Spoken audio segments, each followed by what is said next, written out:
I'm glad to know there's a place in Salisbury, a hospital that's been set up to help people with spinal injuries.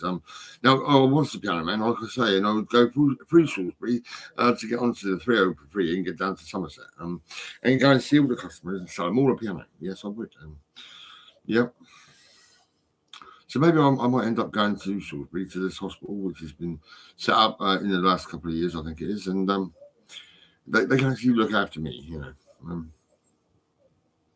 me, the piano man, with a spinal issue, and my stomach is in a terrible way, but you cannot trust the NHS, you really can't do it. No way, not a chance. And the way it is, well, my history is pretty amazing, really. I've been great over the years, all the years, forever. Yep, and well, I look at the situation. We've got authority figures, people have been high class, posh people, businesses and companies and running around thinking they can cover up everything. Really, even the BBC tried to cover up everything, and they sent me a response, and I shared it around the world for everyone to see. How BBC, Greg Clark, the BBC editor, in Southampton, there he is, telling me I'm not gonna be carry on buying toys for children. He said, it's costing you money, blah blah blah. I can't say, but I am a new subscriber. I will talk to you later. Okay, that's fine. Timmy. Timmy Mallet. Yeah, do you remember Timmy Mallet? Yeah, back on the old TV there it was years ago. Timmy Mallet. Yeah. I can't stay, but a new. That's great. Well, Timmy Mallet. Yes, oh yes. Going back in history, I'm talking about a lot of different things. This is it. Anyway, so I've just recorded the telly in my bedroom. There's me holding my hand up like this, filming the TV. And noticing how the world has actually realised the situation. We don't want people running around killing everyone. Left, right, and centre. Everybody's going, yes. Even in the UK, we've had a terrible situation. And there's me with my neighbours. I mean, they're terrible, really. And the Vivid Homes, the company that let me move into this place, right, 25 years ago, decides to destroy the garden. I made the garden nice, and they destroyed it and tried to blame me when it was them. It was obvious. It was so like I've been someone I've been trigger happy with a camera, catching everything really. And what I did notice, something, which is still rattling away in my head. There it is. I was in Mary Lodge. I was sectioned. My mother went to Desborough House, and my mother spoke to an old lady, and the old lady said to me, "Go into the ambulance." And I was taken to Mary Lodge. Yes, I was, and there's so many times, so many different stories about me being wrapped up in section units and rubbish. So what we definitely got a situation when I met Mark Gregory. Mark Gregory is a tall chap, really. And he was in Mary Lodge with me, smoking out the back, and lighting up a smoke and having a smoke and that, and the staff would come out and try and find you and take your lighter off you and that sort of stuff. And so there was that. And anyway, so I started to relate with not Prince Andrew, but Mark Gregory. That's right, Mark Gregory. Now he was working for some Indians who run a piano shop, and he would work for them at some point. He was never a salesman, but I was a salesman. And this is it. I sold pianos and bought pianos, and it was crazy, really. So we got on quite well, really. And then after a while, I met his brother, Kevin Gregory. Now. Yeah, that was okay. That was fine. And then I said, I met let me see now. Gordy the goodie bag guy. Exactly that. That's it. Why did I become known as the goodie bag guy? Because I had to overcome all the lies and all the bullshit I've had from the NHS, labeling me as psychopathic, but I'm not psychopathic. I'm not schizophrenic bipolar. I'm not schizoaffective, and I'm certainly not unwell playing music. Now, like I said, I've got this neighbour called Helen who's an alcoholic. She's a cleaner. She's been doing cleaning, but she does like a bottle of wine. So sometimes I would pay her cash or a bottle of wine. To help with this place. Anyway, so there she is, right? I'm glad she's got a man called Steve, jumping in her bed with her and all this, so she can have someone to hold on to if that's what she really wants. Some people are okay single and all that, and quite happy to carry on. But no, next door she was a hungry woman. There she was, drunk on the floor, looking up to me when I was coming home in my Freelander with my ponytail, looking really good, really nice, and all that. And there she was. Upstairs we went. I said a little bit of fun on the sea and all that. Yeah, maybe done that. And I sat down with my half ounce of weed and rolled a few joints. And then she raced downstairs, locks the door, ting, ting, ting, ting, ting, ting, ting, and races back upstairs and looks at me and says, "You're in my bed tonight." Now, that's what she said. Now, and do you know what? Now I say to her, I had my social worker, Nikki Canning, a new lady, just coming to me and that, and just outside, and I see her. I said, "Oh, Nikki, how you doing?" I went, "Oh, hello, Helen. Yeah, you must remember when you said to me, 'You're in my bed tonight.' Do you remember that?" No. But I know what she said. That's exactly what she said. Yeah, so this is it. Memories, they're in your head, and that's it. It's a memory implant. What's implanted into your brain will stay in your brain for a long time. It might be sad and upsetting. It might be trauma, and you might live with that trauma for many years.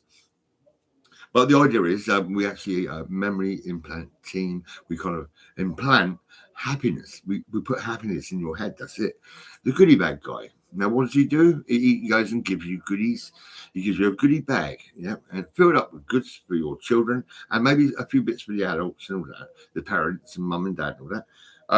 Yeah, because I've actually got some. I bought some coins, and they said "Mummy's turn" and "Daddy's turn," right? And also, it's on the other coins I got, it was "Hell yeah" and "Fuck no." So I was put these in the bags, you see, and like I say, I was relating well with Food Bank, and I was at Cozy Cafe, to be honest, and there was Jules, this lady. She's been spiked, and she was a fitness instructor, and there she was, struggling to speak. Yes, so here I am trying to help her, and she comes up to me at Cozy Cafe only the other day, and well, she's, "I've got to go to the Food Bank, really." I said, "Yeah, all right, we'll go there." And round the corner was Food Bank, right? And literally over the road was McDonald's, So there was me with Jules in that Food Bank place, and well, I think they gave her some food or whatever it was, and they said about they're not going to be doing deliveries. I said, "You can't be doing that. You've got to carry on delivering the food to people that need food and support from people like you. So you can't just say, no, you're not going to deliver the food." And like I say, well, I said, "Here's a big bag of toys. You can have this, right?" I said, "So the minute you actually deliver some food to the people, you can give them some toys as well." Right. And that was my words on my life, right? And then I said, "Right, okay, Jules, are you ready? Should we nip over the road to McDonald's?"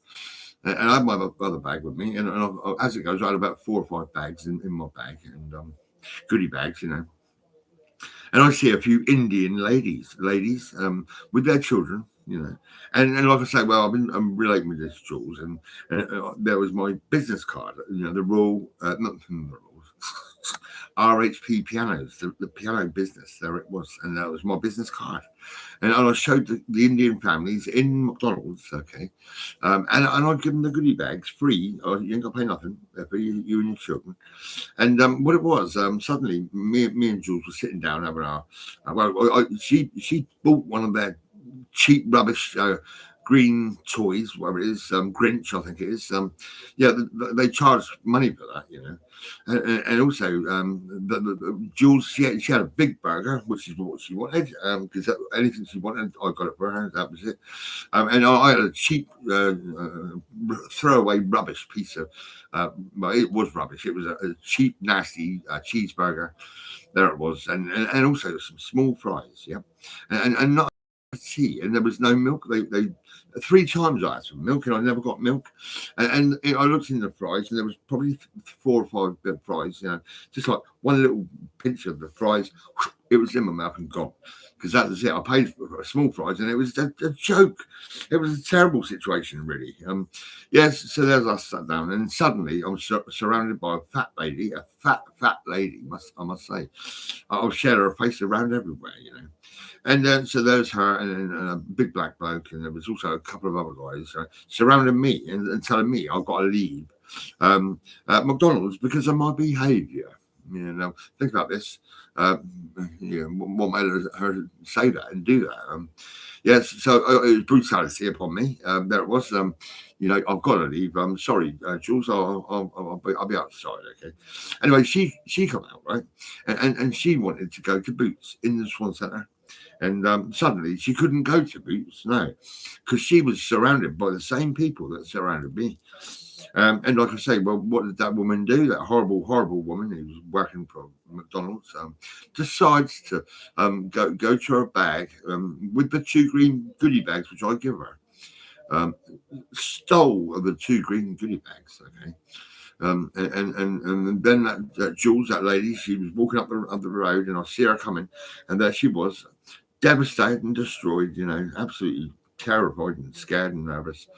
And I did start to phone the police, but like that was too much for her brain, because her brain was bleeding and she was in a coma. She nearly died because someone spiked her, right? And she still says to this day, it was like battery acid. And before you know it, she was on, she nearly died. Yeah, someone spiked her, some evil bastard. So if we do find out who it was that spiked her, I'm sure one day the story will come out and that person will be killed. Yeah, because someone tried to deal with. Well, I've had one person trying to harass me for many, many years, and he ended up getting stabbed. And why did the police never charge him for driving a provisional license? And like I say, well, there was Steve McCarthy, who was a boxer, and I met. What did I met? I met. Sorry, I was playing some music, hardcore, 1990s music, rapping, and just sitting there with this music playing. And this man, what was his name? Something John. He was a boxer, right? And he told me about Steve McCarthy and how nasty he was. A very nasty man, really. And what he did do, Steve McCarthy strangled me and made my daughter cry outside the piano shop in Commercial Road, which was Steve McCarthy's, because Steve McCarthy, he tried to be like us, but he was nothing like us at all. And my partner, she had a brother called Richard, and Richard, who was in that bloody piano shop working for Steve McCarthy. Richard, I did come to see you, and what happened, I got strangled, and my daughter got, she was upset and crying and all sorts, so what happened, well, somebody killed Steve McCarthy, and that was good news. I mean, I felt great after hearing that news. I mean, I was really happy. So yeah, Steve McCarthy, you're gone. That's it, your history. And let me see now. My brother, he would hang out around with. I spoke about this already. Mark, he was getting all the drugs from Richard Sharp, and Richard, your dad was Maury Sharp, who was actually MOT in my vehicles down in Beavers Valley. And like I say, what else is there? Let's see now. Yeah, your mum, well, she died. I mean, that's the way it was. And anyway, Lee, you got to Fraser Close, didn't you? To one Fraser Close and sit with Jeff Foreman, who worked at the Common, and not the Common, the docks. He was working at the docks, and he was also selling a lot of cannabis, right? And like I say, his place got raided sometimes, and Lee would go with him, into the courtrooms and make sure everything's all right with Jeff and everything. Well, Jeff's now dead now, so this is it. I mean, well, Jeff, you did threaten to stab me if I said anything about you and your life and what you do and everything. And Lee, my brother, who gave me a black eye and was charged with actual bodily harm twice. And Russell, very bossy, very, phoning up the section units to take my phone. Now, well, my daughter knew exactly what my family was like. So there's my daughter getting me another phone. And actually, well, I've always made my daughter laugh, this is it, because I've looked after 100% really well, And it was sad when I looked around the corner, it was fucking Alan Snook. He was following me around when I was a kid, and there he is, after all these years of me selling pianos. Round the corner was fucking Aaron Snook, and that was that. So that cunt was just like, oh my god, what a wanker, really, honestly. I did take Phil Watley to the Boots out, and his brother was Chris Watley, who went out with a lady called Jenny, and Chris and Jenny, they lived in Lordshill together, and Jenny would give me the eyes, I think she fancied me. Anyway, Chris, you was a little bloke, weren't you? And you probably reduced the price of cannabis, and actually asked me to take you to Northam to get the drugs you wanted. Yes, yeah. So, but I mean, I did notice, Chris, you do ride a motorbike, and you couldn't even be bothered to come to my house and bring me a smoke. No, you wouldn't. So, Chris, that's your problem, mate. You know, your history is going to be talked about, and what you was like, and what you did do, and everything. Really, there it is.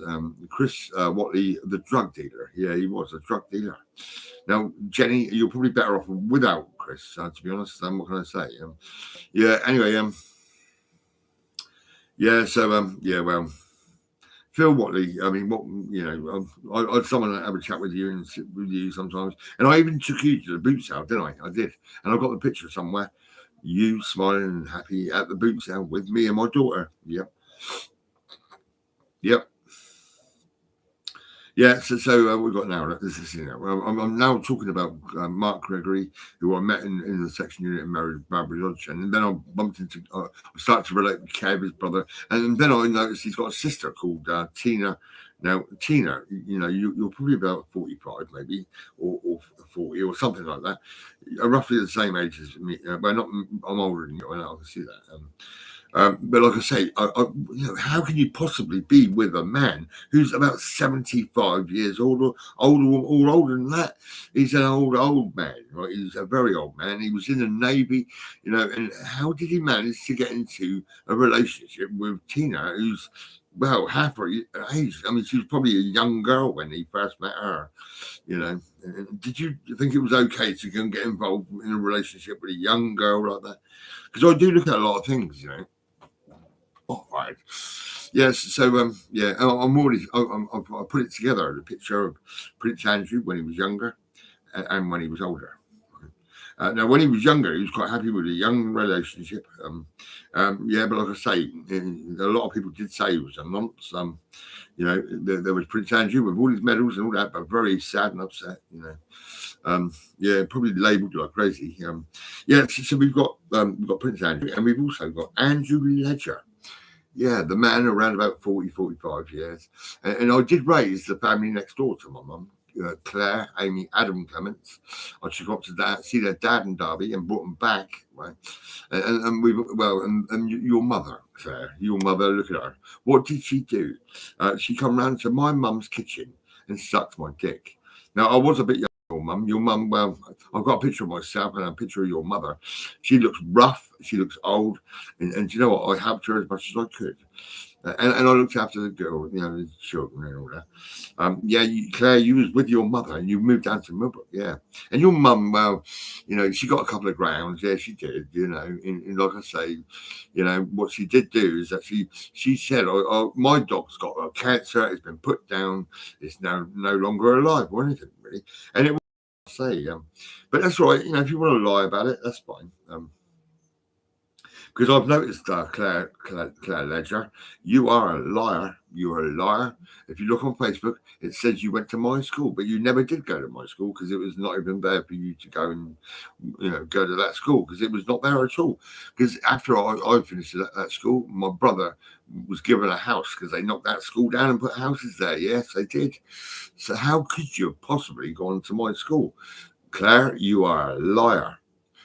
Claire Ledger, who was Claire Clements, is a liar. Yeah.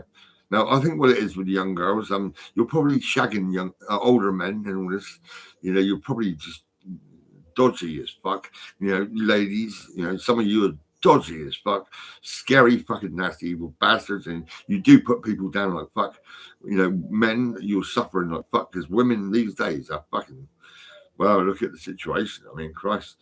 Look at Al Fayed. I mean, that man's dead, and there's about 200 or 300 ladies fucking putting him down 100%, and I don't like it. I don't think it's very fair at all. Really, most of these ladies are probably gone like this and shown their tits. If you raise my wages a little bit, if you give me a little bit more money, I might show you my tits.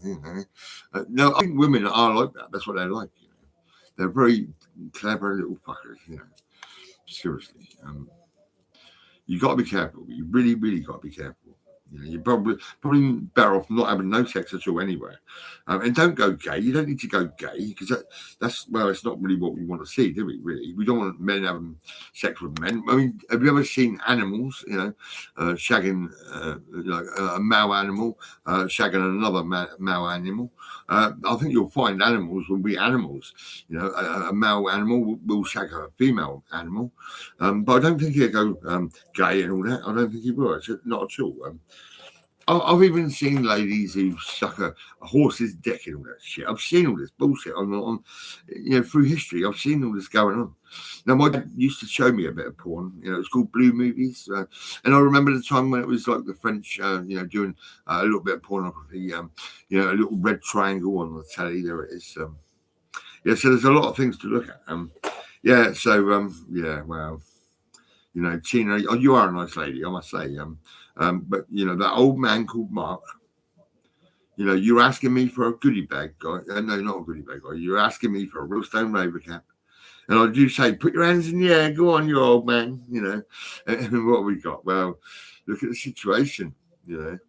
Tina. You shouldn't really be with that old man. Because that old man, well, he's managed to get into your life and take control of your life. And, well, maybe there's some love there and all that, like I say, between the two of you. But he is an old man. He's an old man. That's what he is with a young girl like you. I'd say you're younger. You're probably about 40 years old or whatever. But like I say, I'm one man looking at a lot of different situations. The name game as well. The amount of different people with the same name.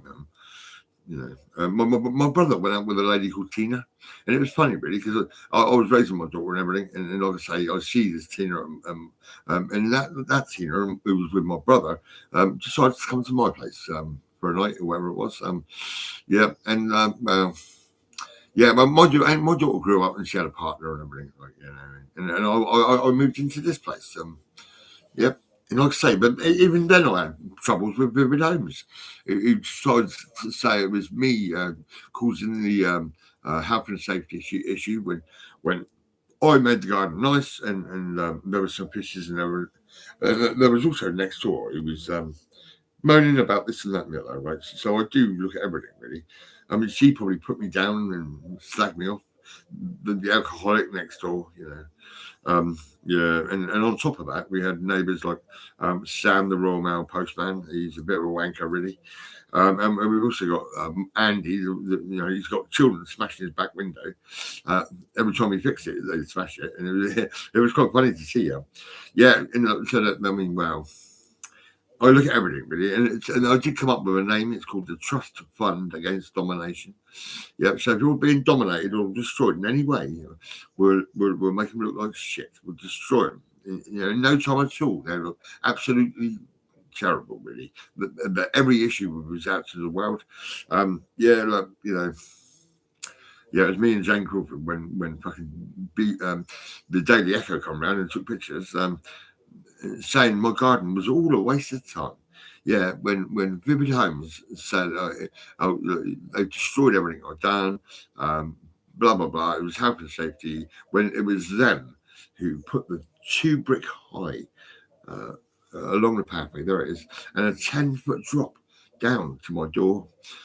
Anyone could have cracked their skull on that path that goes past my door, right? Because it's like a 10-foot drop, And I thought, well, hang on a minute. I made the garden nice and you destroyed it. But what have you actually gone and done? You made me realise we needed a railing at the top. And there was never a railing at the top at all, no way. And I do remember drawing a picture of the railings and going into the office and saying, this is what we need. Now put that railing up. You've already fucked up the garden. And now I'm telling you to put that railing up. Because you can't say it was me at fault when it was you who never did put the fucking the 2 bricks high. Can you imagine that? And then dropping about 10 foot down and cracking your skull on the pavement below the road and everything. So Vivid Homes, be careful because I'm going to fuck you in a courtroom. So that's it. I mean, that's that issue. There's a lot of dominance around. A lot of people that want to take control of your life and everything. People around. Well, we've got to train people to be fucking nice. If you're going to be nasty, I'm going to find you. That's it.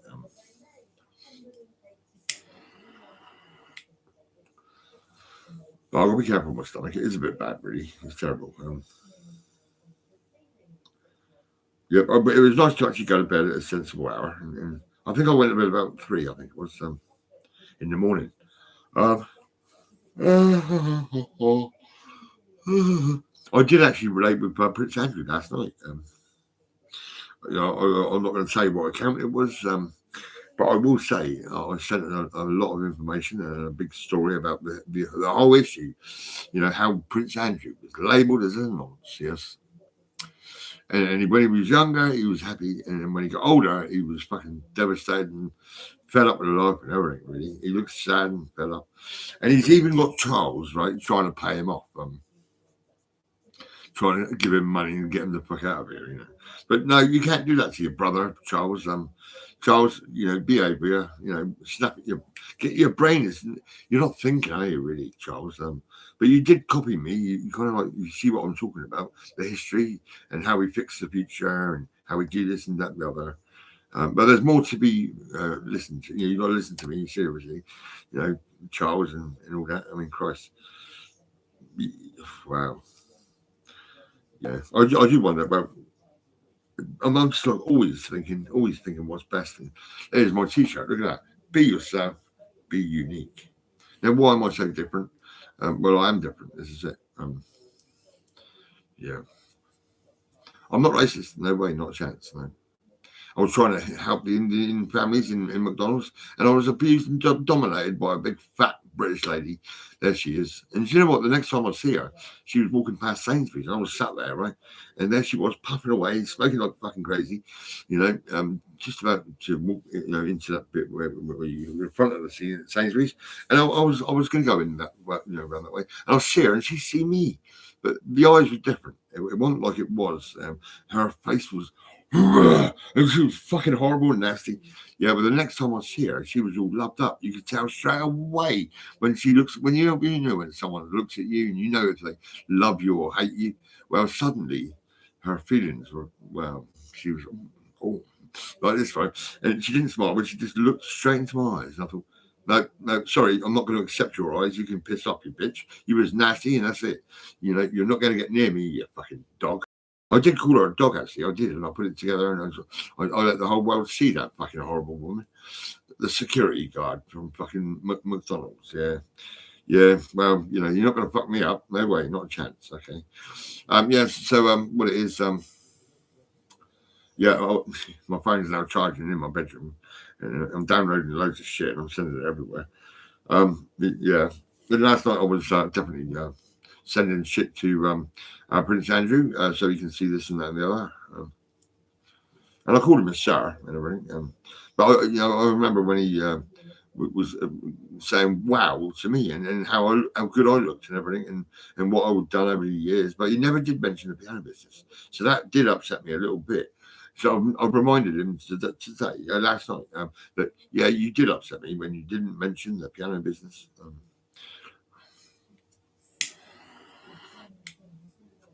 It was quite funny, really, because it was an unofficial business. It was just like, I don't know, maybe some people did pay their tax and all that shit, but I never did. I was on the dole forever.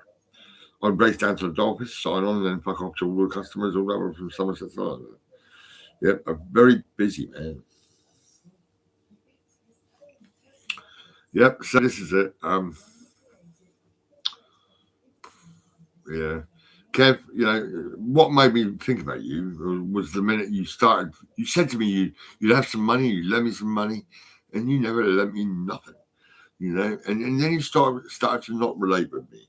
But I do have the memories, and there was me in a car with you driving your car and Mark Gregory in the back seat giving me evils. I've got the evidence where he was actually looking at me quite nasty, really, a nasty evil look. It was quite mad. I thought, why did you look at me like that? I mean, he's in the photograph. That's it. There he is.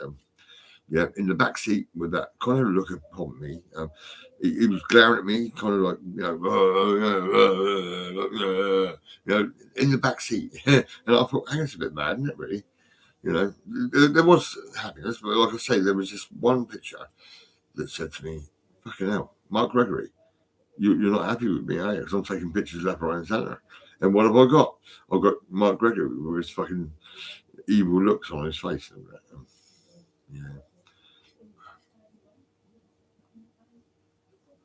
Yep. Yep. Yeah. Yeah. Maybe they should put you back in the section unit, Mark Gregory. Yeah. Anyway, yeah, Kev. Your sister Tina. Well, look at her with that old man. That old man called Mark. Mark. There he is. A skinny old man. There he is. Yeah, quite happy because he's got this young girl. Yeah, Tina. Yeah, Kevin's fucking sister. Now, Kev, what can I say, man? Yeah, I'm not finished with your family yet, not at all.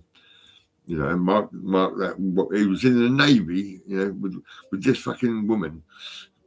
Probably about fucking 10 years old when he first fucking grabbed hold of her and said, "Come with me." Yeah, because I'm in the Navy, I am, and my name's Mark. And now I'm fucking about 75 or 80 years old. Still with that same fucking woman. Yeah, Tina. It's funny how people follow people around forever. Yeah, Alan Stuck followed me around forever. Sick cunt. I mean, fucking hell. It was nice to be a piano man. I was away from all them idiots, the ones that chose to fucking attack me when I was in Lord's Hill with my mother. Lee Bedwell, you're a spastic, you're a little cunt, someone's going to fucking kill you. And Tommy Avery, someone's going to kill you as well. And Wayne Smith and Lee Knight, and fuck me, a whole handful of people that really fucking did treat me a hard time. I mean, these names come up just like that. So if they get injured or hurt or killed or anything, that's their problem. Because it comes out of my head like it was yesterday. Yep. Treat to defeat anxiety and upset. Yeah, the goodie bag guy who makes you so happy. It gives you treats and gifts and happiness. There it is in a bag. Yep. Suddenly, all them terrible memories are overridden by some happy times. Oh yeah. It was funny really because I even called myself Dr. Happy at some point because I bought the hoodie as a doctor's outfit and I was wearing it and I was down at Cozy Cafe where I always go. I sit there and I put my gold in over the road in H&T Pawnbrokers I nip into across the road into Cozy Cafe, right? And I sit there and I just hand out these bags free to everyone, right? So I know how it is at the moment.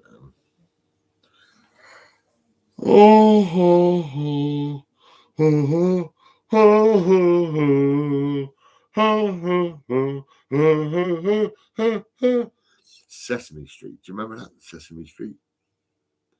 Yeah, well, I remember it, Yeah. Oh.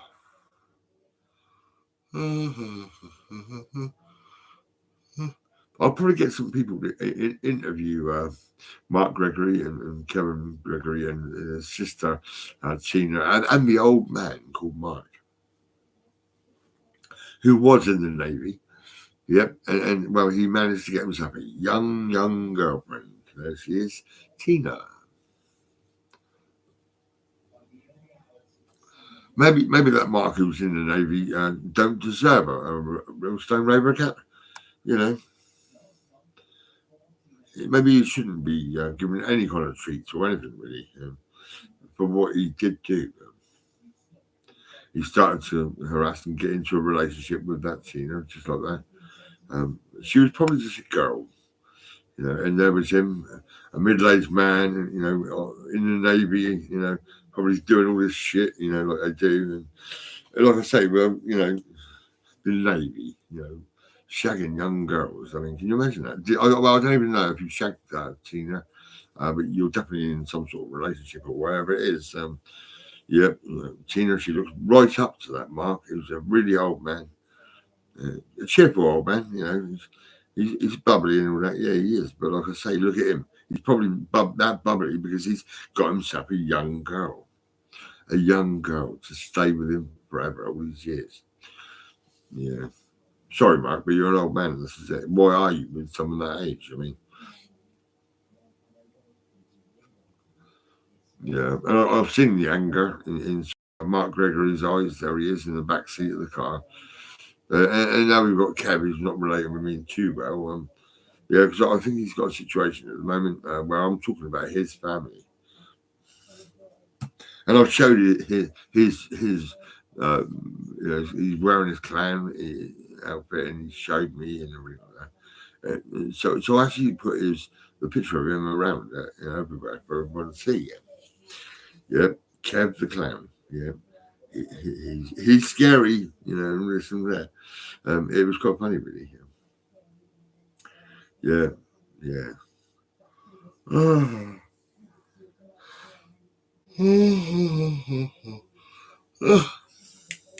I'm not going to McDonald's, not until I get an apology. If I get an apology from McDonald's, that's great. But I'd like you to get rid of that woman that's in there, because she was not very nice at all, really.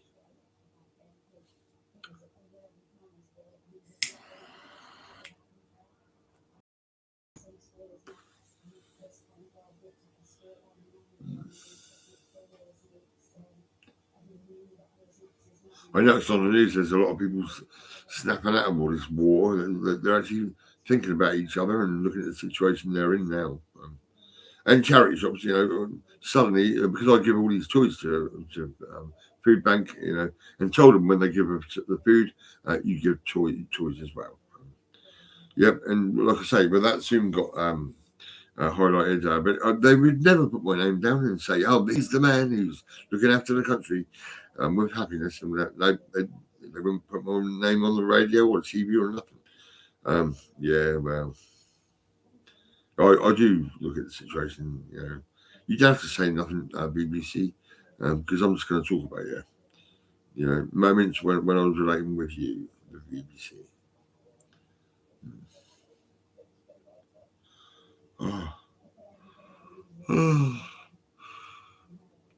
I'll put the telly on so you can hear the news and everything. It's probably the same news because I've seen the news and I filmed it. Right. That's that. Right, so let's get this. Turn the telly on.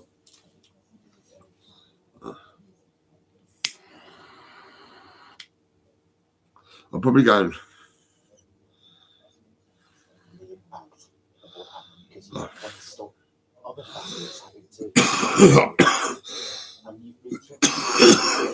Rather than sit here like this, I've been doing for some time. I'm going to lay on my bed. Yeah, and stretch my body out and rest until it's probably 9 or 10 or whatever. And leave you to hear the news and everything. I think it's a strong message with what happened to Max and my son, because that night only one person attacked my son, but there was 5 held accountable for his murder.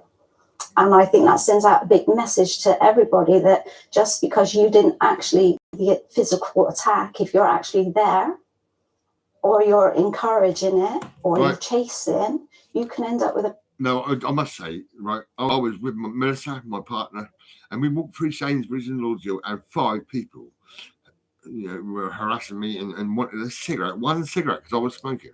Yeah, and you know what? Them people followed me around the corner to Dodge City, right? Dodge City was like a DIY shop, and around the corner, yeah, well, they kicked me in the head and knocked me out. That's what they done.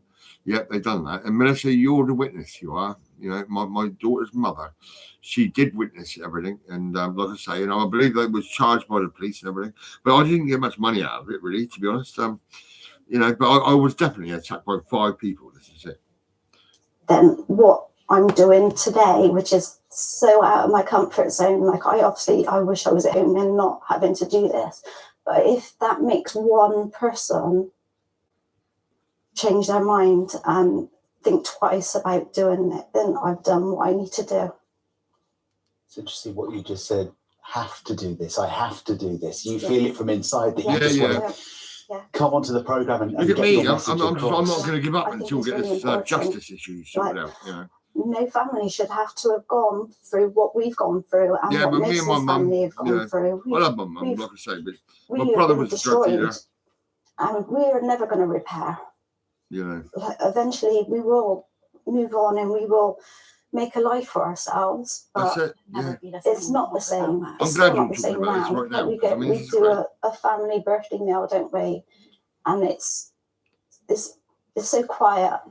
Yeah, it's not the same. It's not the We'll same. never anymore. get that back. And I know we just played some of look the at it. CCTV footage that was released by the police, and you were really keen that people see the reality of this kind of crime, of knife crime. Yeah, as much as Oh, that it's was knife crime. Yeah, it's like I say, but terrible with me, to it was watch. just a kick to the head. And it really knocked is, me out, but you know. it needs, that impact needs to be out there, because they were just two innocent boys. Yeah, I They was, should have been me able and to my have gone and had Minister some Emily food. Jordan, When I see them walk 31 out Menzies Close of the Lordshill, gates, with her I mum, see them her mum smiling. was Sue They have Jordan, no idea and her what's gonna dad happen was to Steve them. Jordan.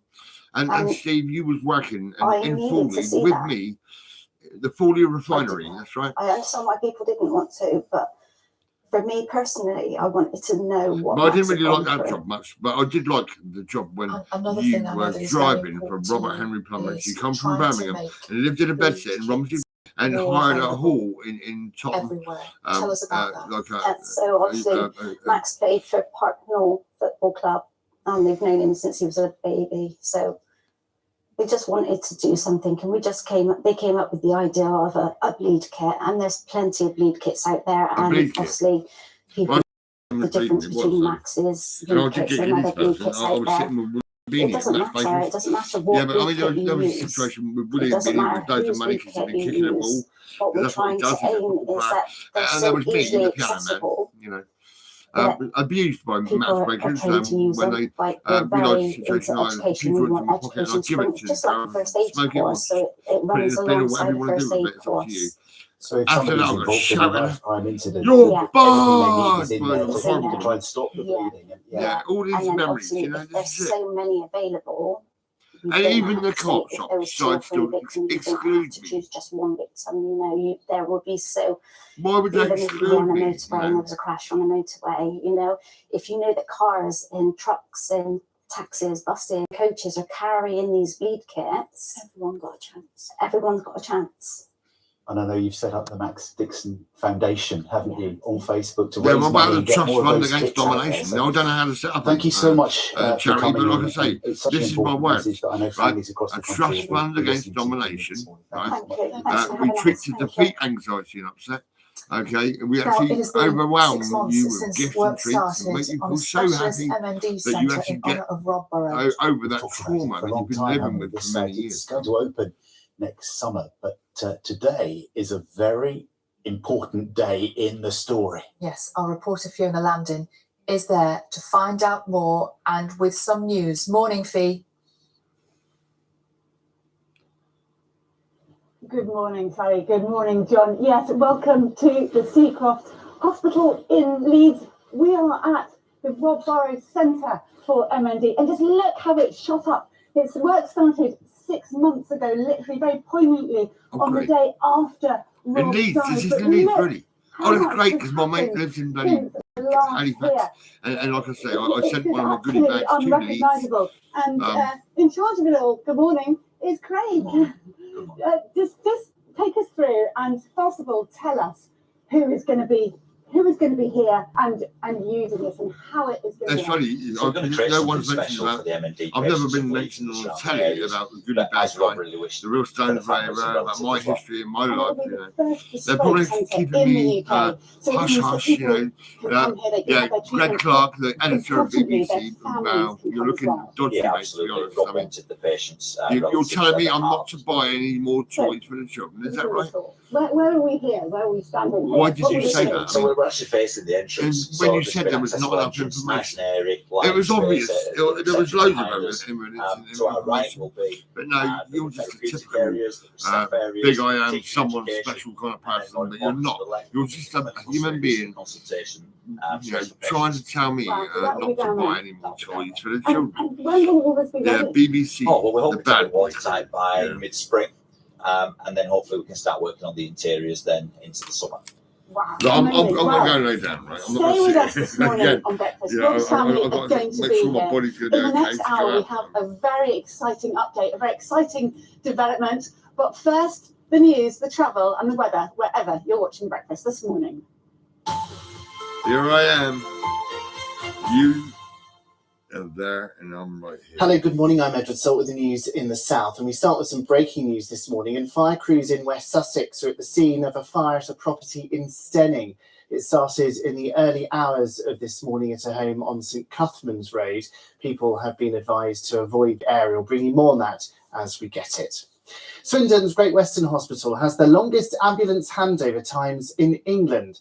More than 75% of patients waited longer than 30 minutes to be handed to A&E last week. It comes after the hospital opened a new £30 million emergency unit in July. Bosses say services are under significant pressure, but they're working hard to minimise delays. All they want is their wages. BBC South has been given special access to the Spinal Treatment Centre in Salisbury 40 years after it saw its first patient. It received royal recognition when it first opened in 1984, working to rehabilitate people who'd suffered an injury to their spine. We've spent the last year following teams and patients on the ward.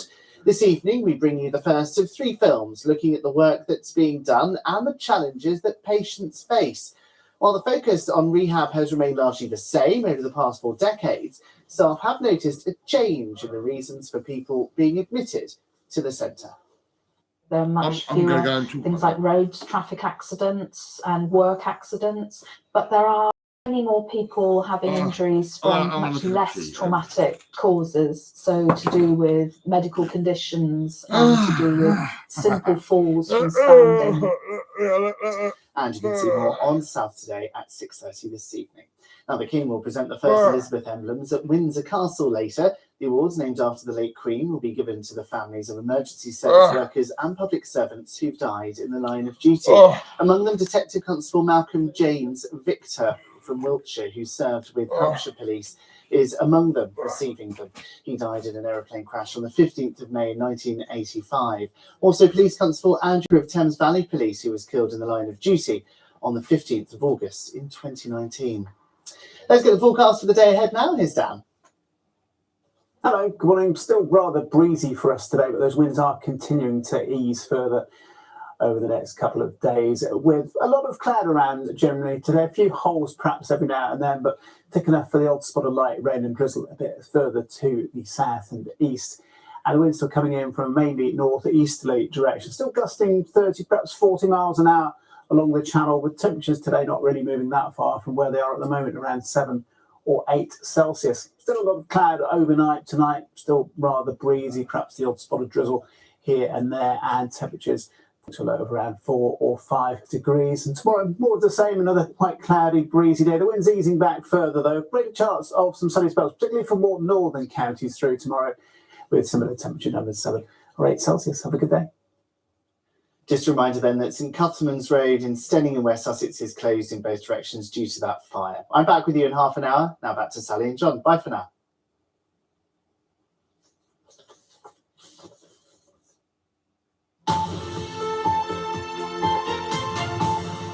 Morning, everybody. Breakfast today with Sally Nugent and John Kay, just after 7:30. And our main story is that following the collapse of the Assad government in Syria, prisons across the country are being searched now for signs of those who were imprisoned under the former regime.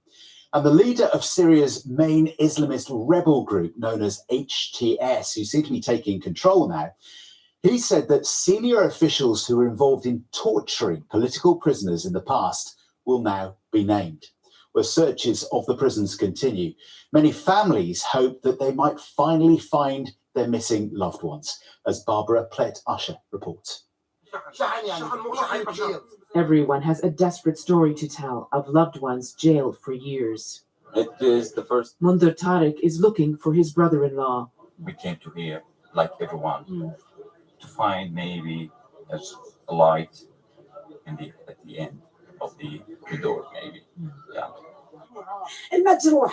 Call me the wounded mother, she says, because of the children she's lost.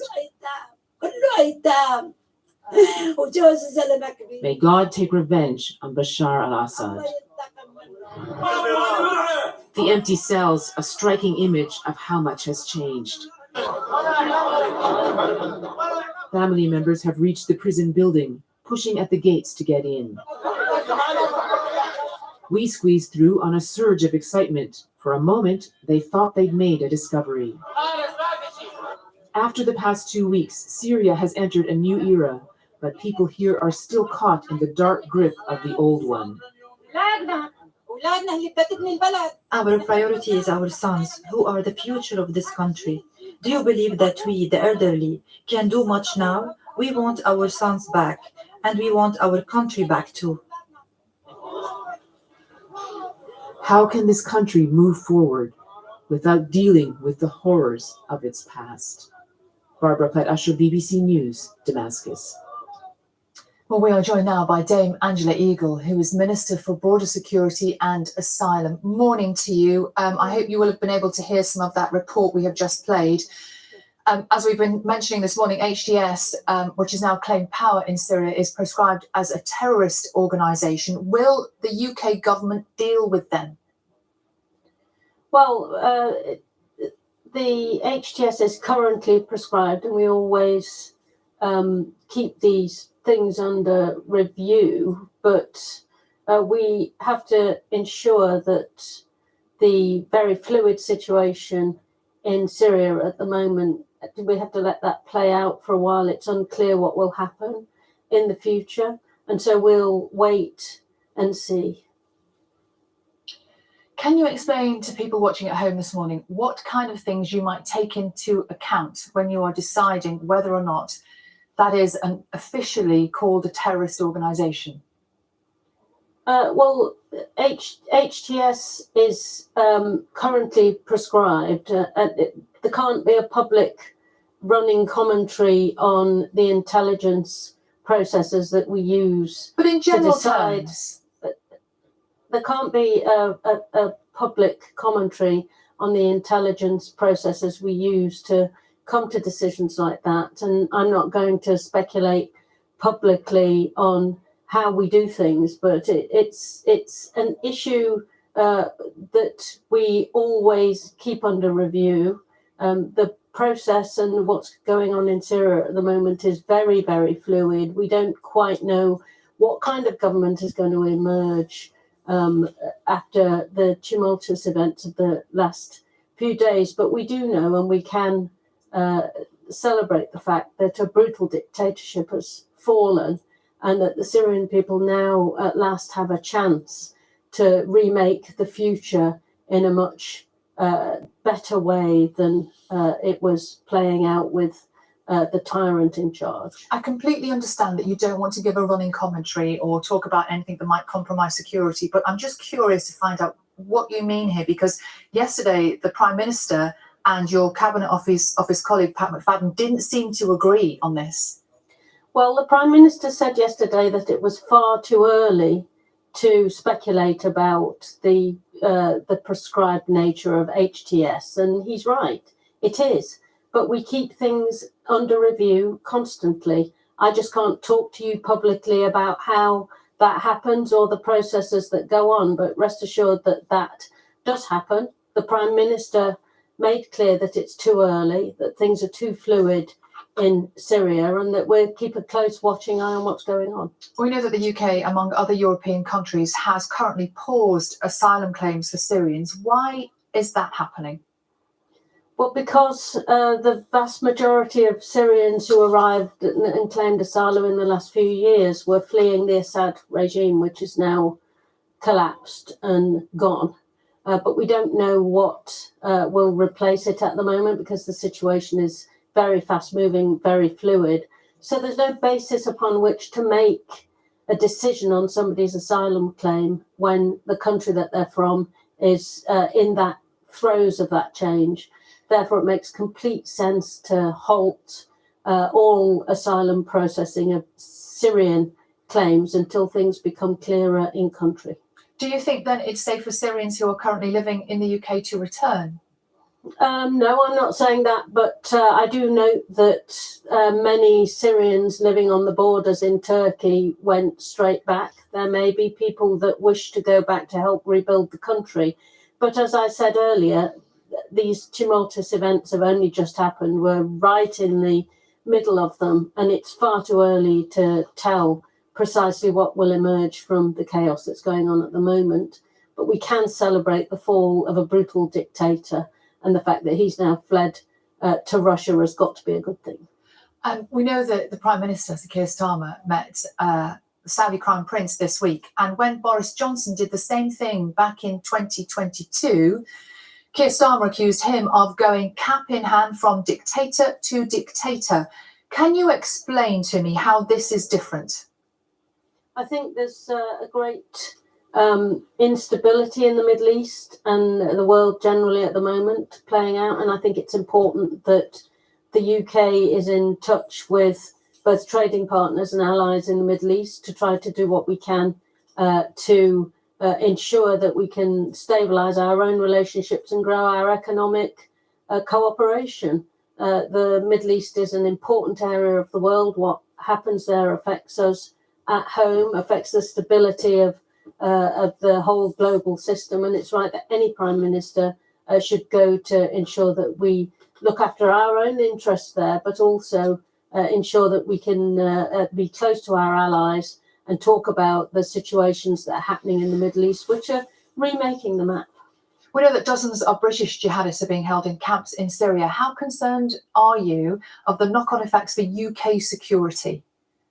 Well, clearly our intelligence services have a very close eye on all of that, and we will be watching very, very closely indeed. There's a terrorism threat around the world, and we've got to counter these ideologies, but we've also got to keep a close eye on those that are identified, and that's what we'll be doing. One of those in the camp is Shamima Begum. Her lawyer says that she will wait for the dust to settle before seeing what happens next in her case. What are your thoughts on that? I don't have any thoughts that I can share publicly about potential legal cases that may crop up. The courts have decided that she doesn't have a right to return as it stands. She has lawyers that are entitled to carry on making claims. It won't help if, as a minister, I publicly comment on any of that. But clearly, the situation at the moment has been decided by the court, which is that she doesn't have a right to return. Dame Angela Eagle, Minister for Border Security and Asylum. Thank you. It's coming up to 8:45. John joins us with the sport, and for West Ham fans, they're thinking about the football, but also one of their favourite players. They talk about football clubs being like a family sometimes, don't they? And it's, in a time of crisis, they certainly rally around their players, and that's what they've done. And interestingly as well, obviously following that crash that Mikel Antonio had on Saturday, he's been in hospital. The team were out there in training tops that they're going to be auctioning off, and the club are going to match the money raised, and that's going to go to the NHS and those emergency teams that helped him in that really difficult crash on Saturday. So yeah, club's certainly rallying round, and I think that money will help, won't it? The NHS. Yeah, good morning. It was all about Mikel Antonio, who continues his recovery in hospital, but inspired his side to a much-needed win over Wolves. Fans at the London Stadium held up shirts and also applauded in the 9th minute for the striker, who's still in hospital, recovering from surgery to that broken leg. He sent a message to his teammates, in fact, from his hospital bed before kickoff. And it worked. West Ham captain Jarrod Bowen scored his 4th goal of the season to win the match 2-1 against Wolves, and paid tribute to Antonio there as part of his celebration. Mike is one special guy. He's a special player and he's a very good person. So all of us, we have a big love for him. So we are very happy for him. We encourage him to overcome this moment, and he's going to be able to do. And today, that's why I think that all that this victory is for him, hopefully. Staying with football, the Premier League official David Coote has been sacked by English football's referees body following a thorough investigation into his conduct. Coote was suspended pending a full investigation after a video allegedly showed him making derogatory comments about Liverpool and the club's former manager Jurgen Klopp. A further investigation was opened 2 days later after the Sun newspaper published photos, it says, were taken during this summer's European Championship, alleging to show Coote sniffing a white powder. Neither the pictures nor the video have been verified independently by the BBC. The ref's governing body said Coote's actions made his position untenable. They added that supporting Coote continues to be important to us, and we remain committed to his welfare. Coote has the right to appeal the decision to terminate his employment. I think there's no question that with social media, with the media coverage of our game, the pressure on our referees is immense. But that is why we made them professional years ago. That is why they work with sports psychologists, sports science, to give them that support, if you like, and prepare them for every game and the outcomes that might put them under pressure. And we finish with what is believed to be the biggest ever contract handed out in professional sport. It has gone to baseball star Juan Soto, who is set to earn £600 million. Yep, £600 million over a 15-year deal. It makes it the biggest contract ever dished out across all sports when he joins the New York Mets. Talk about knocking it out of the park. He really has done that, hasn't he? I mean, you hope that you're on his Christmas list. I don't think he's being thrifty, is he? He's not, I don't think he's he will not be being thrifty. Well, who definitely not. knows? Maybe he is. Maybe Yeah. he's very sensible with his money. Yeah, It could can be. happen. You're right. John, thank you very much indeed. Carol's decided to do the weather today from the bath. Good morning, Carol. Well, I thought, good morning, John and Sal. Good morning to you too. I'm in the Roman baths right next to the Great Bath, which is currently being cleaned. But I want to show you this orange channel. It's orange because of the iron content in the water that flows through here. Now, the water comes straight out of the King's Spring, which comes right out of the ground at 46 degrees. It flows through here into the Great Bath. By the time it arrives in there, it's about 36 degrees. And then as more water, it flows out into the River Avon. About 1.1 million litres flow through this area in an average day. Now, on the other side of me, we've got another pipe. This has been here since Roman times, so it's over 2,000 years old. Amazing. And it used to take cold water up into the fountain, which flowed into the Great Bath, to regulate the temperature. Now, in Roman days, there was a roof over the bath, so that would help maintain the temperature, but it would also potentially prevent the growth of algae, so possibly there'd be less cleaning done of the bath in those days. But in all honesty, we don't actually know that as a fact. Something we do know, though, is it's a chilly start to the day. What we have today across England and Wales is a cloudy start. There's some rain around, and also it's quite breezy. Whereas for Scotland and Northern Ireland, the outlook is a cold and a frosty one. And we're also looking at some freezing fog, but there'll be a fair bit of sunshine around, except for in the far north of Scotland, in Shetland, where we're looking at a bit more cloud and also some rain. So that's how the forecast is looking. The patchy fog will be slow to clear. Some of it will linger for much of the day. If that happens, that will hold back the temperature. The rain continuing across Shetland, the cloud continuing across much of England and Wales. Northwest England, West Wales seeing some brighter skies. The Channel Islands also seeing some rain. The temperatures ranging from freezing to +8 or 9. As we head through the evening and overnight, we hang on to all the cloud across England and Wales, again helping maintain the temperature. It will still be raining in the Channel Islands on and off, whereas for Northern Ireland and Scotland, once again, under clear skies, the temperature will fall away below freezing and we'll see some patchy fog forming, freezing fog. So that will be slow to clear tomorrow. And for Scotland and Northern Ireland, again, an action replay. A lot of dry weather, a fair bit of sunshine, a little bit of cloud in the north. Whereas for England and Wales, still a lot of cloud around, maybe some drizzle from that cloud at times. However, we're more likely to see a few more brighter breaks tomorrow than we're looking at today, with a top temperature of 8 or 9. Sam and John. Thank you, Carol. You know, once they finish there, if that team want another grimy bathtub to clean, I can provide them with one, I think. Oh, John. Dear. Don't need as many takers on that one, John. Yeah, thank you very much. Carol didn't listen. I don't think there'll be a queue for that. It's 10 to 8. Now, they are 1.2 metres tall. They're also rare. The common crane has been extinct in this country for centuries, but now it's making a home for itself in Lakenheath Fen in Suffolk. It's so big. There it You can't is. even see its head. The neck's What was so that? long. I thought it was a baby seal for a moment, but It's no. a bit bigger than a metre, that one, isn't it? Their wingspan can extend to an impressive 2.5 metres, which can make it difficult for them to land. So specially designed runways have been installed to help, as Maria Veronese has the story. 30 years ago, this was a field of carrots. The RSPB planted it in reeds to encourage bitterns to the area. But in more recent years, there's been a nice surprise, a rare bird that was unexpected. In 2007, the country's tallest bird, the common crane, started making Lakenheath Fen its home.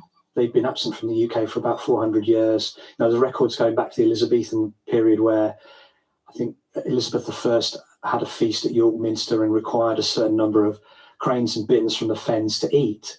So, they were a food source. The fens obviously used to be a vast wetland. That's largely been drained, but they've come back. So, what's making Lakenheath Fen so attractive? The key, the RSPB believes, is to build the cranes bespoke runways to allow for their impressive 2-metre wingspan. We started doing it relatively soon after the cranes started nesting here, and with varying degrees of success, but we've kind of improved on that, and we've got a feeling now about where each pair likes to nest, and we try and create 1 or 2 runways for them for each pair each year. Last spring, 3 pairs of cranes successfully raised 3 chicks here. In the past 18 years, the total's 24. Common cranes mate for life, and bringing up the chicks is a shared job. They're devoted parents. The female incubates overnight when they've got eggs. Male stands guard at the nest, and then at dawn she'll go off to feed, and he'll take over the incubation, and they swap over during the day. And in fact, with cranes, once they paired up, it's the only time you see them apart. Work's underway to create more enticing landing strips to encourage first-time nesters to settle in the Suffolk Des Res in good time for the common crane breeding season next spring. That's Maria Veronese reporting. Now, it is that time of year again when the theatres are full of glitz and glamour and glitter. Yes, it is officially panto season. Are we sure? Yes, we are. I don't think that's... No, it isn't. Yes, it is. It's behind you, something like that. Yeah. Anyway, the names are familiar this year in lots of places. You've got Cinderella and Jack and the Beanstalk, but some of the old stories are being rewritten for modern tastes. Mm-hmm. What do you think of that, I wonder, don't know. John Kay? David Tillito's been finding out. I think we need a bit of music. Thank you, Monkey!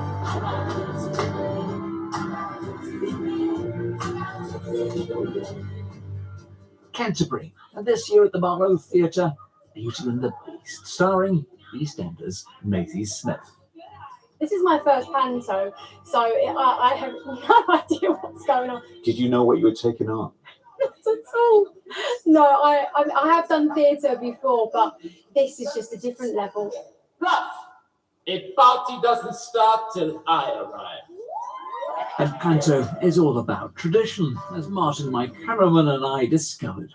This is Ben. Morning, Martin. Don't you knock? I could have been in any state of undress. And he has a catchphrase. Thanks for bringing it up. Yeah, my catchphrase, I say, what is it, Canterbury? And they all say, it's the law, and do the lunge. I'm going to show you the lunge. I'm going to stand up. Get ready, Martin. There we go. So I stand up, and I lunge like that, and we go, it's the law. So do you want me to do it with me? I'll say, I have to do it. yeah, lunge with your right leg like that. Let's lunge with my right leg. Okay, wait for it. Oh.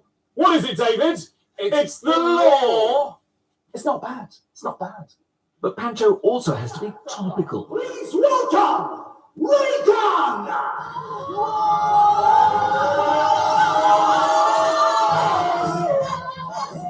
Canterbury this year has a little tribute to an Olympic hero. Yes, Australia's Regan, whose innovative approach to breakdancing became something of a viral sensation. And you have to have local gags, which is a bit of a challenge because the team behind this production, this is just one of 10 pantos they're producing this year. Okay, name them for me. Okay, I'm the writer-director of This in Canterbury, of Snow White in Sheffield. I'm the writer and producer of Aladdin in York. You're struggling, aren't you? You're struggling. I mean, it's a lot, isn't it? Yes, we produce all over the country. And you know what? It's like my children. So how many have you written in your career? In my career, I've written about 150 pantomimes, which is a lot. Okay, Dunstable, who do you do a joke about? Luton. Or Watford. There you go. It's obvious. Each place has its own there. Canterbury. Canterbury. The Isle of Sheppey. Isle of Sheppey. Always gets a laugh. But it's interesting. Pantomime has to evolve. We're called evolution, and the reason it's survived for over 150 years is because it's constantly evolving. Evolving? Sheep. Well, to find out more, I was invited to see where the magic is created. And here we are, in what is a farm in the middle of the Kent countryside. But this is where we've been told the magic happens. Martin, do you know exactly where? It's behind you, David. Of course, it's behind me. There we go. It's a panto wonderland in here. Carpentry workshop.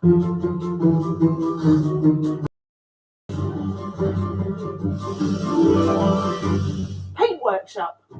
We've been working all year long. Selling.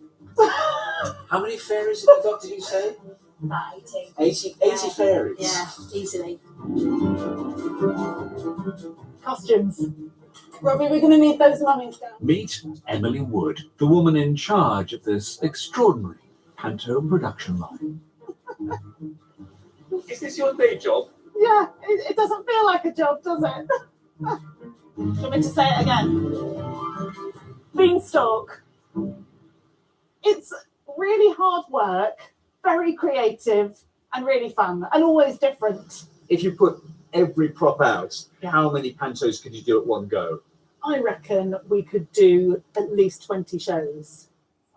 But while everything feels very familiar, things are changing. Take Cinderella, a story of a girl being rescued by a handsome prince.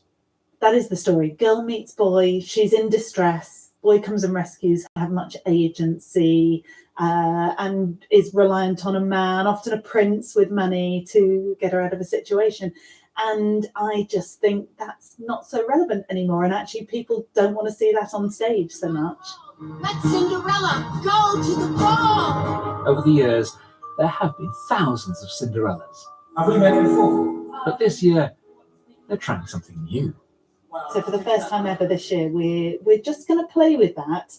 And we'll see. It's really interesting. Cinderella's not going to marry the prince. Are you shocked? Yeah, she's going... I'm appalled. Well, we'll see. We might have got it wrong. It's going to be really interesting. And that's what's great about this job is you can play with these things.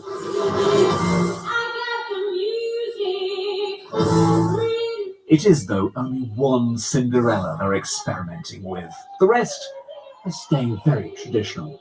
You meddle with panto at your peril.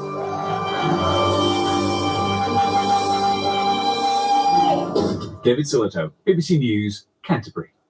Cut. Wowzers. You going to a panto? I am. Cinderella, next week. Are you? Starring Gethin Jones. in Cardiff. How traditional is that going to be? I'm not sure. Probably quite traditional. I'll let you know. Yeah. I'll let you know next week. Right now, let's get the news, the travel, and weather where you are. The headlines in a moment.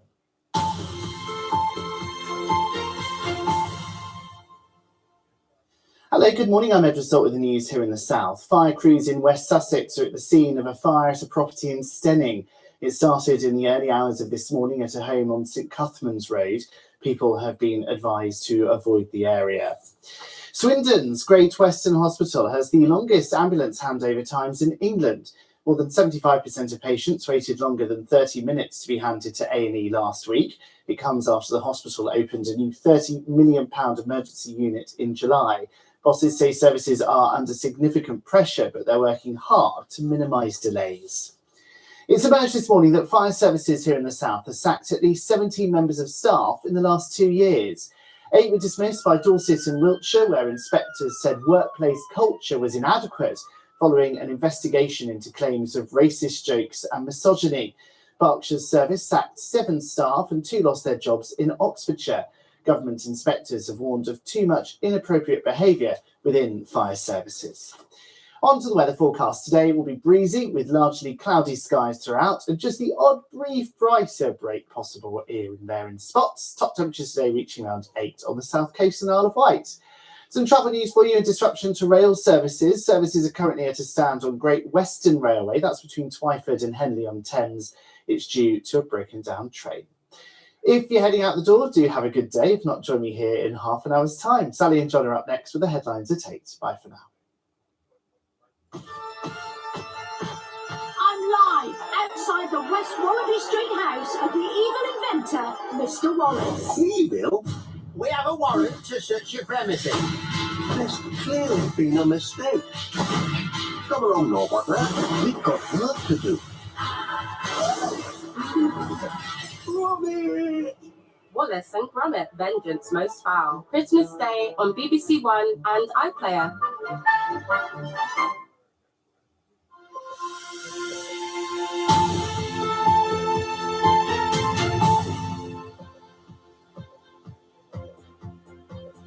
Good morning. Welcome to Breakfast with John Kay and Sally Nugent. Good morning. Here are headlines today. Talks begin over Syria's future as the leader of the country's main Islamist rebel group says he will create a list of officials who carried out torture under the Assad regime. A 26-year-old man is charged with murder after a healthcare boss was shot dead on a New York street. The suspect was detained after being recognised in a McDonald's. We're remembering Liz Hatton, the young photographer who inspired the Princess of Wales. Her mum and her doctor will join us on the sofa shortly to reflect on her remarkable life. Merry Christmas to all of those looking to make sustainable savings this year. We look at the growth of charity shop presence and why second-hand doesn't mean second-rate. Good morning from Leeds. We are live at the Rob Burrow MND Centre. As you can hear, building is already underway. Rob's parents have just arrived because at 8:30 this morning, live on Breakfast, we have a very exciting update. Good morning from the Roman Baths. I'm right next to the Great Bath, which is currently being cleaned. It's cleaned up to 4 times a year. It takes 2 days. Today's the last day, and it is open to the elements. And today it's a chilly start to the day. We've got a lot of cloud across England and Wales with some rain or showers. For Scotland and Northern Ireland, a widespread frost and some patchy freezing fog, but a fair bit of sunshine. I'll have all the details shortly. Good morning. It is Tuesday, the 10th of December. The leader of Syria's main Islamist rebel group has said the country's new authorities will announce a list of former Assad regime officials who oversaw torture. Yes, rebel leaders say that they have found more than 40 bodies showing signs of torture at a hospital near Damascus. Abu Mohammed al-Julani, who heads the HTS group, which is considered to be a terrorist organisation by the UK, has now offered rewards for information about those involved in war crimes. As our correspondent Aruna Iyengar reports. Scenes of joy as Syrians pour into the capital Damascus for a second day. Women, children and families joined with rebel soldiers to celebrate freedom from the regime of former President Bashar al-Assad. Syrian communities around the world are celebrating. These were the ecstatic crowds in London. Look at all these people, how happy they are. Now we should be able to go back home, see our families, visit the graves of our loved ones which were murdered by Assad and his gang. Back in Damascus, stories of horror are not hard to find. This man is 45.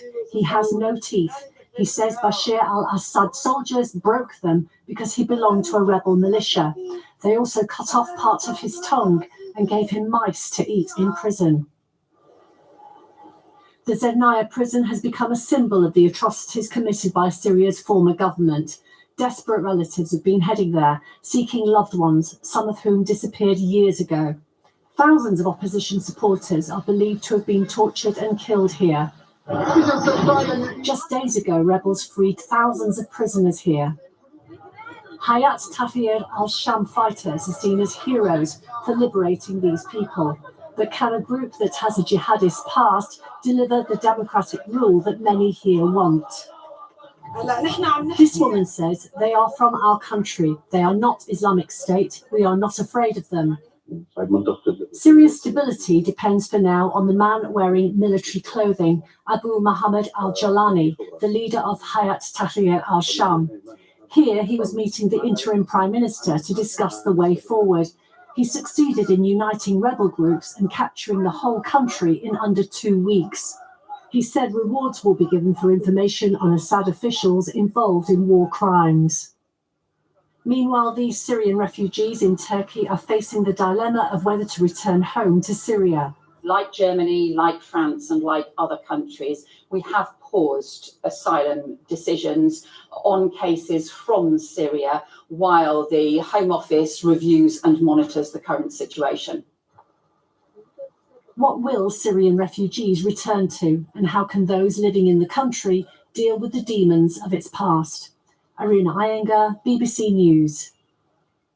We're joined now by our Middle East correspondent, Lena Sinjab, who is in Damascus for us. Morning, Lena. And we've had an update, haven't we, from a group of rescuers who've been going through the prisons. Yes, the White Helmet are the main rescue groups who've been going to the Zednaya prison with professionals in search for the prisoners. They believe that there were many hidden prisons that they're trying to break through. So unfortunately, they've put a statement that they couldn't find any further detainees, any more detainees, and they've halted the operation at that side. At the same time, the rebels basically said that they found 40 bodies in the morgue of a hospital, and they believe that these bodies belong to prisoners who have been in the Zednaya prison.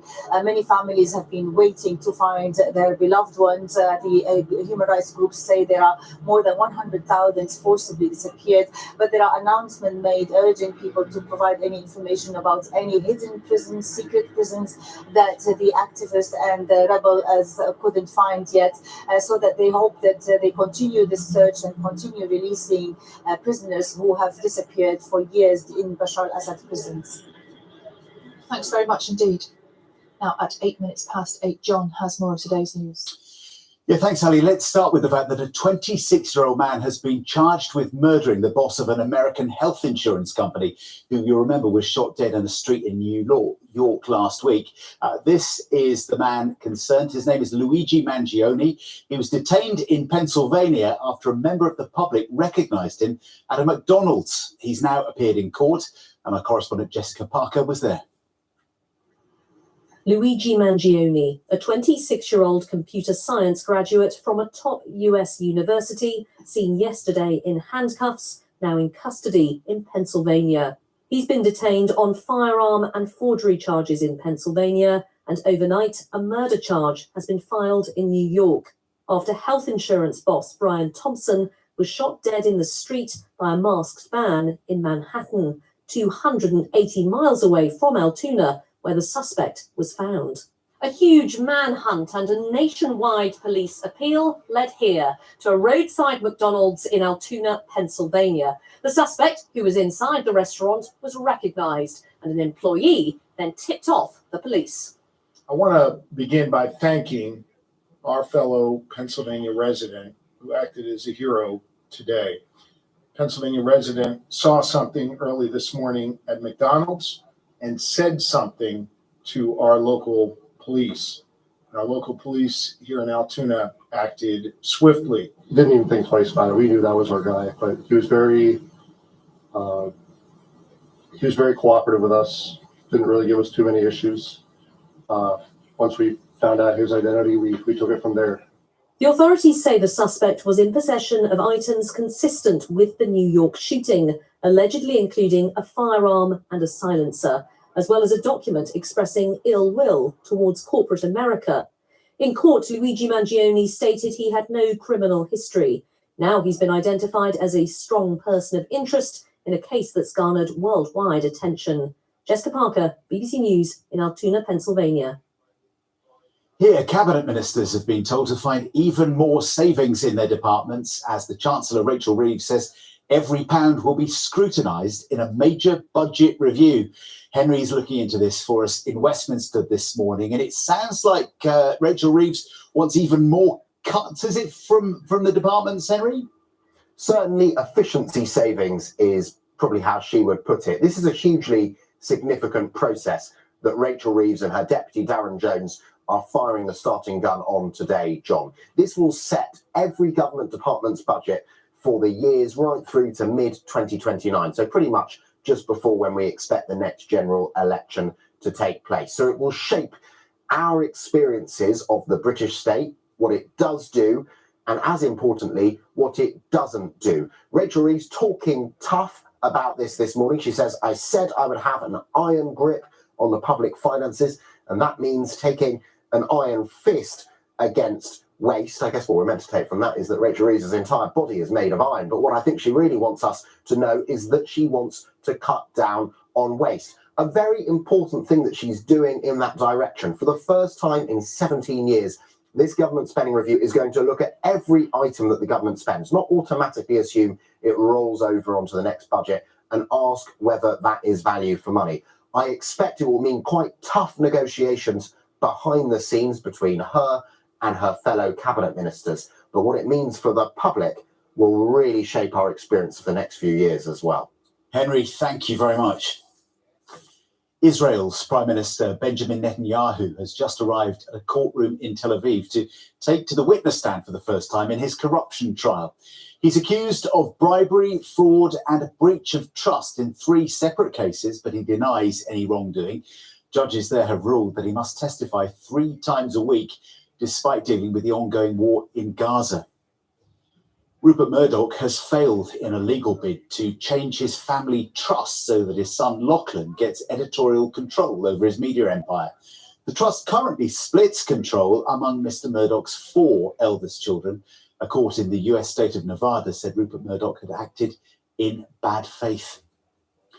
King Charles will present the first Elizabeth emblems today. These awards, named after the late Queen, will be given to the families of emergency service workers and public servants who've died in the line of duty, as our correspondent Ellie Price can tell us.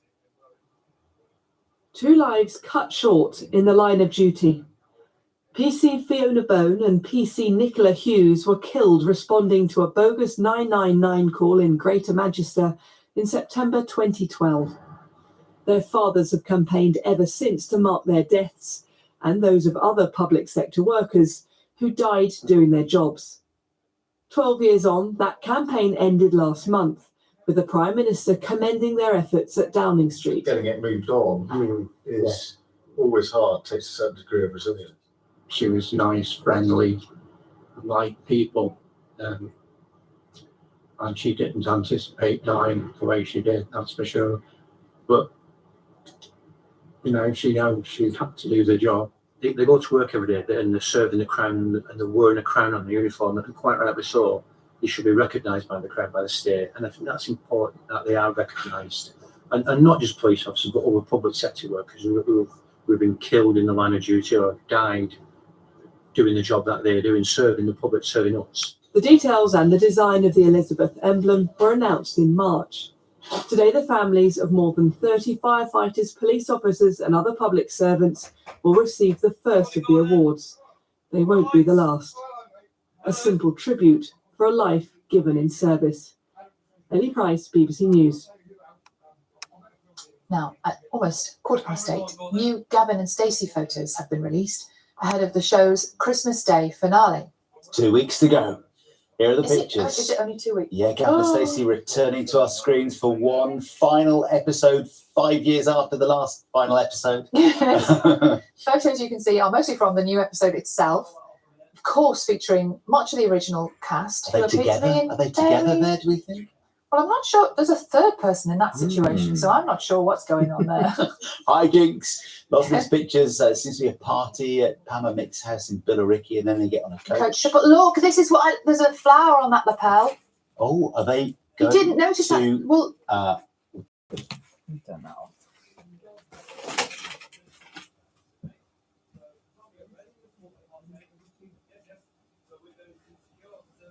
Oh, good. yeah, make a brilliant spy. PI Sally Nugent.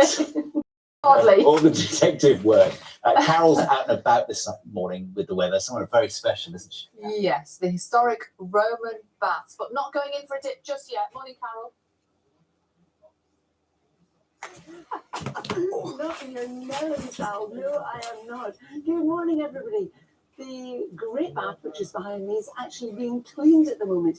It's cleaned 4 times, or up to 4 times a year. It takes 2 days to do it. This is the final day. The girls who are cleaning it are removing algae and sediment and anything that's fallen in by accident, using very soft brushes to protect the integrity of the historical baths. And the level of the water is normally up to almost the top step, so you can see how much it has dropped. And interestingly, everything below these pillars, these columns you can see, is actually Roman, and everything above is actually Victorian. Now, back in the day of the Romans, when they left, the baths fell into disrepair. The roof that was on collapsed, and the Victorians had a competition to see just how well they could recreate what they thought would have been the original Roman baths. And this is what they came up with, but they didn't put the roof back on. And you can see behind the magnificent Bath Abbey as well, which actually the bells chime every 15 minutes. We've just missed them. So through the roof, you can see a lot of cloud here in Bath this morning. And the outlook for the forecast for the next few days is similar to what we've seen in the last couple of days, in that it's going to be fairly cloudy. There'll be some rain at times, especially so across England and Wales. And it's going to be cold with some frost and also some patchy freezing fog, particularly so across Scotland and Northern Ireland. Now this morning, temperatures have fallen away to about -9 in Tyne-Drum. And here too, we are looking at some patchy freezing fog, which can linger for much of the day. But for the rest of Scotland and Northern Ireland, we are looking at some sunshine. The other thing is we've got a weather front across Shetland, producing some rain. For England and for Wales, a lot of clouds, some showers, some rain getting into the Channel Islands, brighter skies in northwest England and West Wales. Temperatures freezing under the fog to about 8 or 9. So this evening and overnight, we still have a lot of cloud across England and Wales. It's still some rain across the likes of the Channel Islands.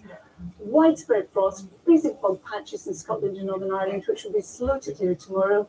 But when they do, once again, we will see some sunshine. For England and for Wales, there's still a fair bit of cloud around, but hopefully we should see a few more brighter breaks than we're looking at today. Temperatures tomorrow will be hanging on to the cold, round about freezing, but for the rest of us, top temperature of 8 or 9. And the status quo more or less prevails, so we head to the weekend, when we see weather front crossing is bringing in some rain, and then temperatures will go up a little bit. It's been so cold in the last few days. Thank you so much. See you again a bit later. Yeah. Now, it is almost 2 weeks since the teenager Ms. Hampson died of a rare and aggressive form of cancer. Lucy Sedu died of desmoplastic small round cell tumour. She's still inspiring people near